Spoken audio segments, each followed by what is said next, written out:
દ્વારકા જગત મંદિરના શંકરાચાર્યએ સ્વામીના નિવેદનનો વિરોધ કરતા જણાવ્યું છે કે ભગવાન શ્રી કૃષ્ણ વિષ્ણુ ભગવાનના અવતાર છે, જે આદિ અનાદિ અનંત છે.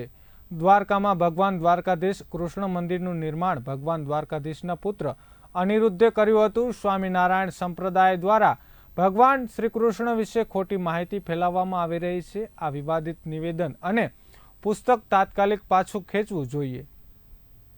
के संबंध में आदि अनादि परंपरा के संबंध में ऐसा ना तो लिखना चाहिए ना बोलना चाहिए.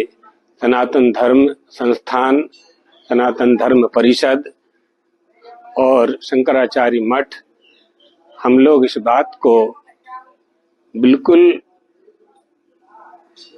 स्वीकार नहीं करने वाले हैं. ना कोई हिंदू समाज न सनातन धर्मावलंबी कोई भी स्वीकार नहीं करेगा इस बात को कि भगवान द्वारकाधीश भगवान श्री कृष्ण द्वारका में नहीं है.